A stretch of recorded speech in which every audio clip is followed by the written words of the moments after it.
Shalom. First and foremost, I want to give all praises, honor, and glory to Yahweh, Bahasham, Yahweh Shai, Bahasham, Racha Kodesh. Double honors to the elders and the apostles of Great Millstone, and peace and blessings to the elect.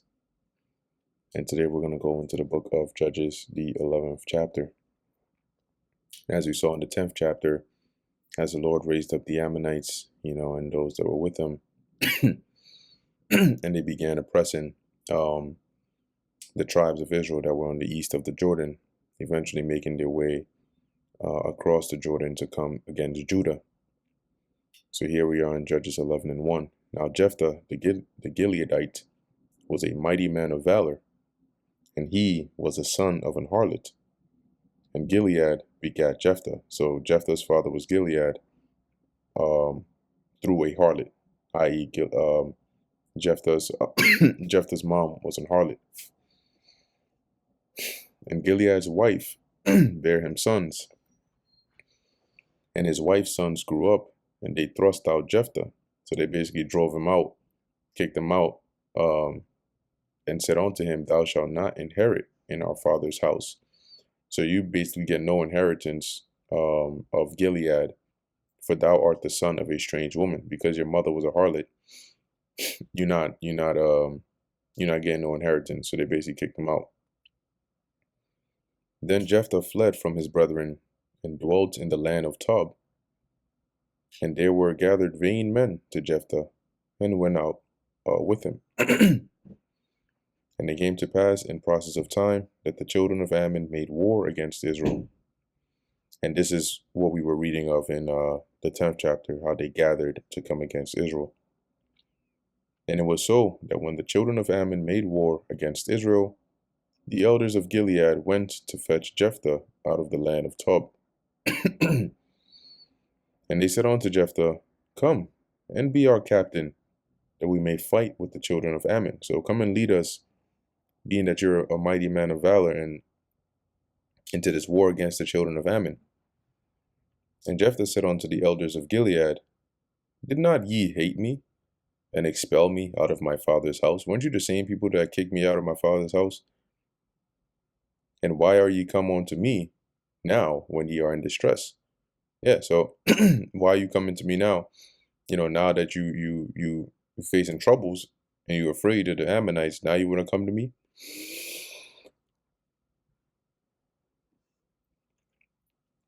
And the elders of Gilead said unto Jephthah, "Therefore we turn again to thee now, that thou mayest go with us, and fight against the children of Ammon, and be our head over all the inhabitants of Gilead." So we came to you because if you come and you fight, you go with us and lead us into that battle, we'll make you the head of Gilead, of the house of the inhabitants of Gilead. And Jephthah said unto the elders of Gilead, "If ye bring me home again to fight against the children of Ammon, and the Lord Yahweh deliver them before me, shall I be your head?" So indeed, to confirm what they were saying, is this what you're saying? That if you bring me back and I fight the Ammonites, you're going to make me head? And the elders of Gilead said unto Jephthah, "The Lord Yahweh be witness between us, if we do not so according to thy words." Then Jephthah went with the elders of Gilead, and the people made him head and captain over them. And Jephthah uttered all his words before the Lord in Mizpah. So basically all the things that he had spoken of with the elders, he recounted in the presence of the Lord in Mizpah.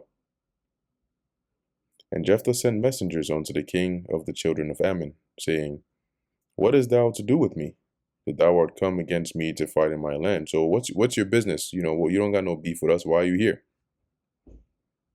And the king of the children of Ammon answered unto the messengers of Jephthah, "Because Israel took away my land, when they came up out of Egypt, from Arnon even unto Jabbok, and unto Jordan.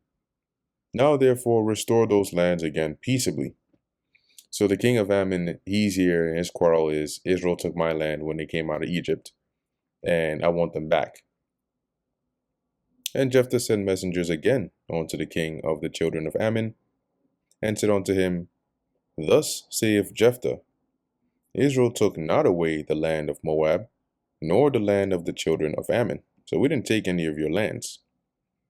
But when Israel came up from Egypt and walked through the wilderness onto the Red Sea and came to Kadesh, then Israel sent messengers unto the king of Edom, saying, Let me, I pray thee, pass through thy land. But the king of Edom would not hearken thereto. And in like manner they sent unto the king of Moab, but he would not consent. And Israel abode in Kadesh. So the king of Edom and the king of Moab, they both said, Nah, we're not going to give you passage through our lands.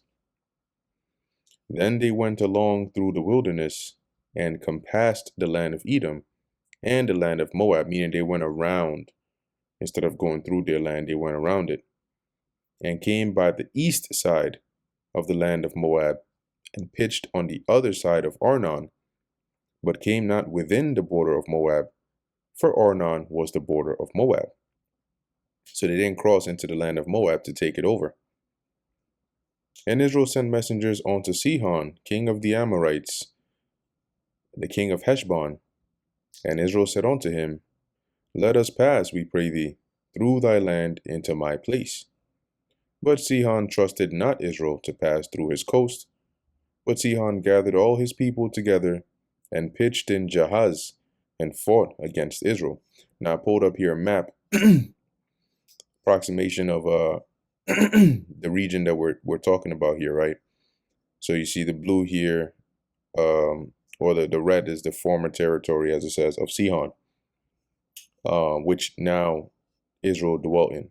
So you had Ammon here on the east, and you had, Sihon, which basically had this region right here, right, which now became Reuben and Gad's territory.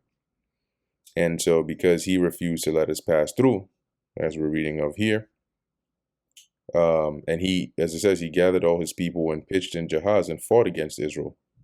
And the Lord God of Israel delivered Sihon and all his people into the hand of Israel, and they smote them.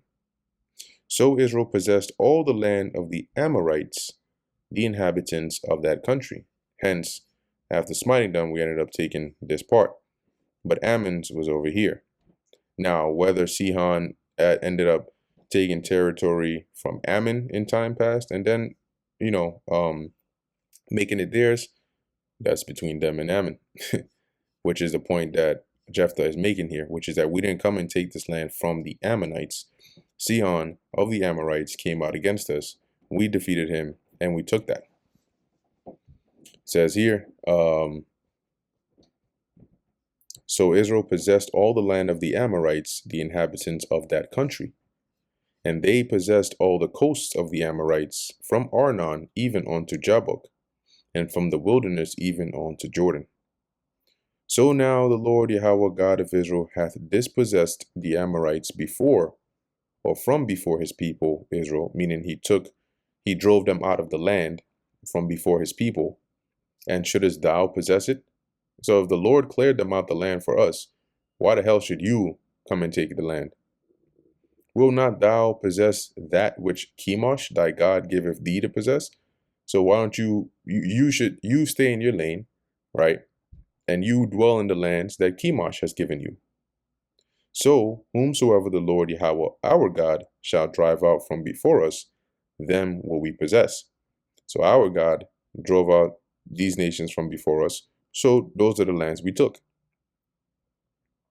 And now art thou any better than Balak, the son of Zippor, king of Moab? Did he ever strive against Israel, or did he ever fight against them? Now, Balak, when you go into that story, he, sought to curse Israel, but he didn't engage in military conflict with Israel, but he sought to curse them via Balaam, which failed. So as Jephthah is saying here, are you any better than Balak? But even Balak, when he strove against Israel here, it wasn't physically. He didn't go to war with Israel, right? Did he ever physically go to war or fight against them? No. Whilst Israel dwelt in Heshbon and her towns, and in Aroer and her towns, and in all the cities that belong or that be along by the coast of Arnon 300 years. So from from when we took it over up until, I would assume, the present time of Jephthah, why therefore did ye not recover them within that time? So of all this whole time we've been dwelling in the land, you didn't come there, you didn't say it was yours, you didn't try to claim it, and now all of a sudden you're getting up and saying this is your land and we should give it back to you?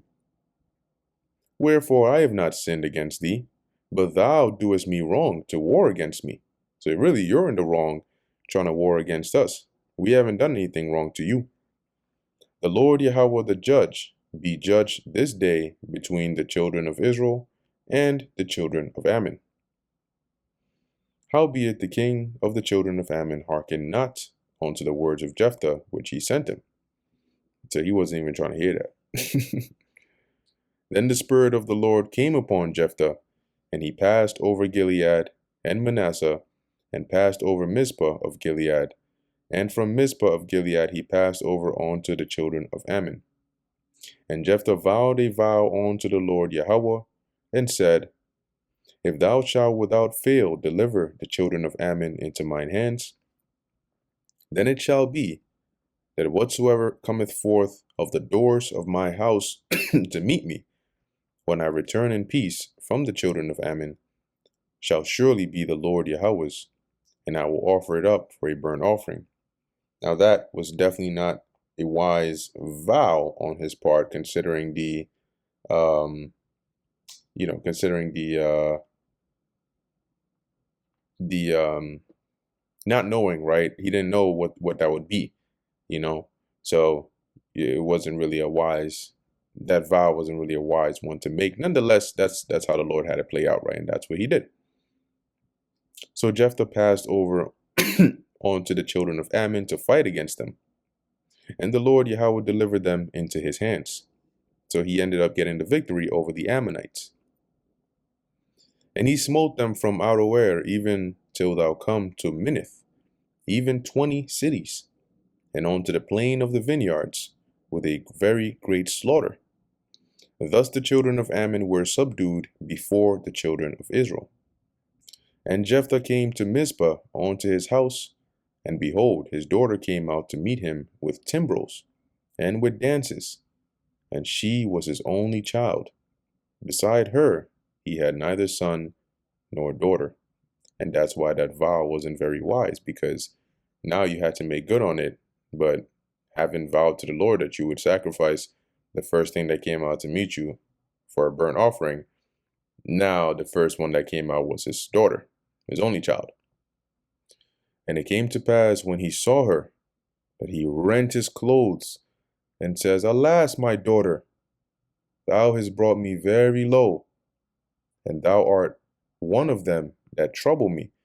Basically, you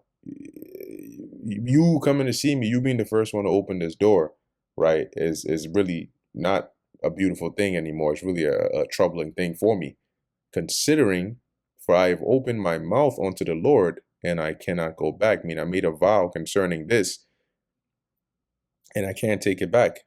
And she said unto him, My father, so she understood what he meant, right? If thou hast opened thy mouth unto the Lord Yahweh, do to me according to that which hath proceeded out of thy mouth. For as much as the Lord Yahweh hath taken vengeance for thee of thine enemies, even of the children of Ammon. He made a vow unto the Lord, so you got to keep it, all right, even if it's at her expense. And she said unto her father, Let this thing be done for me. Let me alone 2 months, that I may go up and down upon the mountains, and bewail my virginity, I and my fellows. So she asked for 2 months so she can mourn and, sorrow for the fact that, she would die a virgin, not having a husband, not having children, and so on and so forth. Her and, maybe her friends or whatnot, i.e. her fellows. And he said, Go.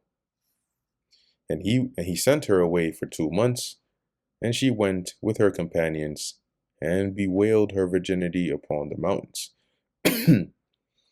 And it came to pass at the end of 2 months that she returned unto her father, who did with her according to his vow which he had vowed. And she knew no man, and it was a custom in Israel, meaning he sacrificed her as a burnt offering. So therefore she died not having, known a man, i.e., having a husband. And so it became a custom in Israel that the daughters of Israel went yearly to lament the daughter of Jephthah, the Gileadite, 4 days in a year. And that brings us to the end of the book of Judges, the 11th chapter. Lord willing, that was edifying to the elect. In closing, I want to give all praises, honor, and glory to Yahweh, Bahasham, Yahushai, Bahasham, Ruach HaKodesh. Until next time, Shalom.